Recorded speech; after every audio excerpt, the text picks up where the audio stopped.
Perilaku kerumunan baik dalam menonton sebuah pertandingan ataupun menonton konser musik belakangan mengkhawatirkan. Tragedi Kanjuruhan jadi pelajaran paling mahal.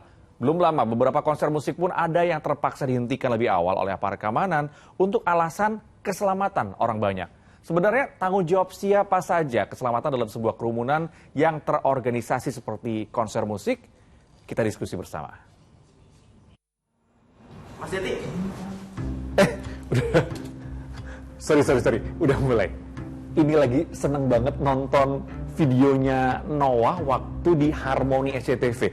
Ini acara udah lama, tapi kangen banget gitu nonton konser pertunjukan musik karena bisa sing-along sama penggemar lain, sing-along sama artisnya yang ada di panggung. Itu kayaknya asik banget. Apalagi kalau musiknya, lagunya ini sesuai dengan suasana hati. Ngena gitu ya.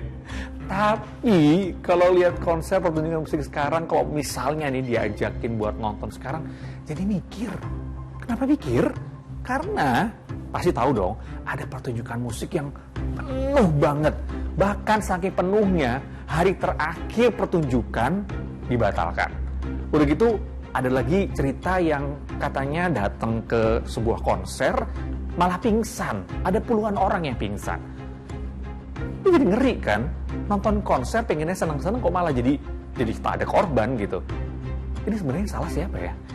Penggemarnya, penontonnya yang euforia abis pandemi, atau promotornya yang nggak bisa ngelola bikin event? Kita diskusi yuk.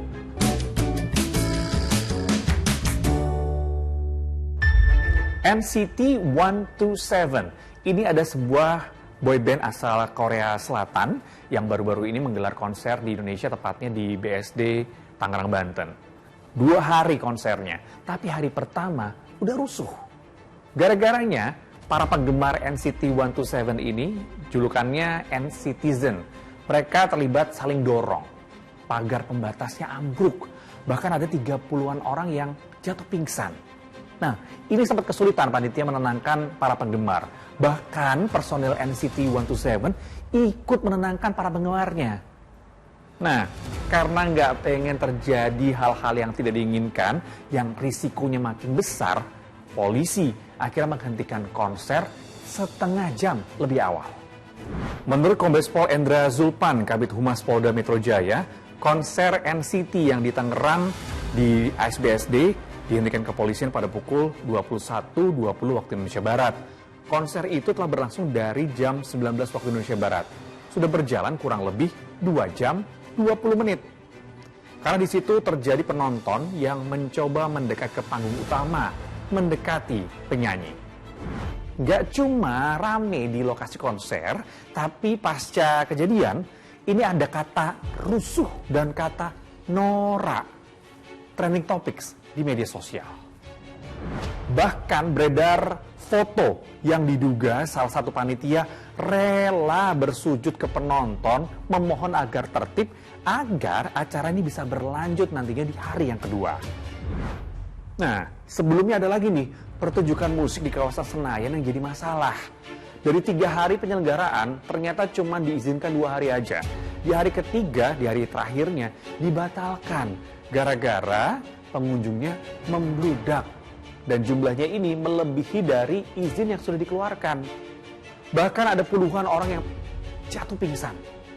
Dan akhirnya polisi menetapkan 2 panitia sebagai tersangka. Mereka dijerat dengan pasal kelalaian dan karantina kesehatan. Kok karantina kesehatan? Kapolres Jakarta Pusat Kombes Pol Komarudin mengatakan, kenapa kami menyebut kekarantinaan kesehatan? Karena dari bukti ataupun fakta terbaru yang kami dapatkan, dari data penjualan tiket yang mereka lakukan itu sudah dijual mulai dari bulan April sampai dengan bulan September. Mereka sudah menjual sebanyak 13.000 lebih. Dan di bulan Oktober 14.000. Total keseluruhan sampai dengan pelaksanaan kegiatan itu sebanyak 27.879 tiket. Sementara mereka mengajukan permohonan atau rekomendasi ke Satgas Covid hanya 5.000 orang. Jadi mereka sudah menjual tiket puluhan ribu, tapi mengajukan ke Satgas Covid hanya 5.000 orang. Dan rekomendasi yang keluar dari Satgas Covid pun hanya 5.000. Aduh, ini gimana sih? Kan kita nonton konser, penunjukan musik kan niatnya pengen seneng-seneng. Kenapa jadi urusan hukum? Ini sebetulnya buntut dari sekian lama orang-orang ini dikekang, tidak boleh berkumpul, tidak boleh beraktivitas di luar rumah ya. Sehingga kemudian ketika ada kesempatan untuk bisa keluar rumah ya, mengikuti kegiatan-kegiatan di luar rumah ya, konser dan sebagainya, ini kebanyakan orang akhirnya memanfaatkan waktu tersebut ya untuk bisa berkumpul begitu. Ya mungkin harus dimaklumi ya, karena udah 2,5 tahun pandemi, nggak pernah ada acara. Gilirannya ada acara, langsung pada datang semua. Tapi siapa yang salah ya? Yang sebetulnya menjadi kendala atau masalah saya kira. Karena pengelola ini kemudian tidak mampu mengelola kegiatan atau event yang mereka lakukan, ya, sehingga membuat ada potensi kerumunan orang ini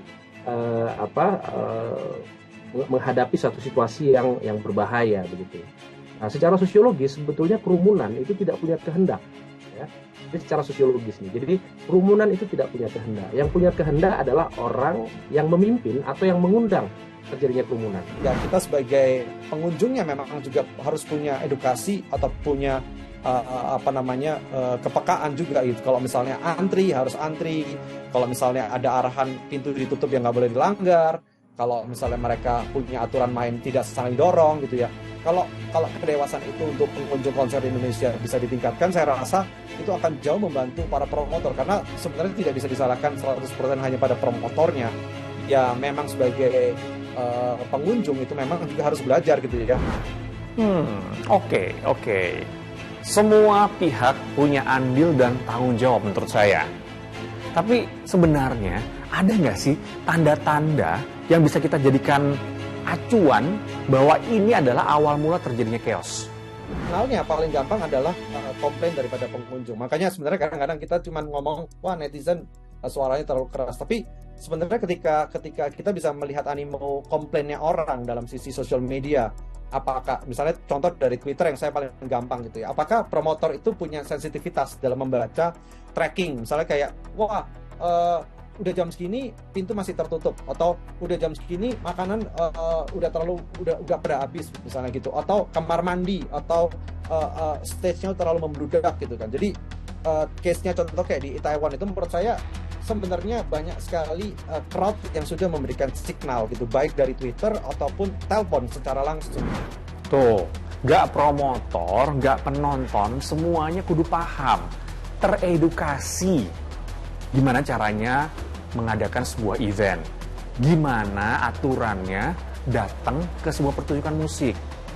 Jangan sampai nih, gara-gara rusuh, akhirnya polisi memperketat perizinan, ujung-ujungnya pertunjukan musik yang sudah direncanakan terancam gagal digelar. Kan sedih. Yuk, tertib yuk. Dengerin musik kan buat healing, bukannya jadi malah pening. Ya guys ya, saya Jati pamit. Sampai jumpa.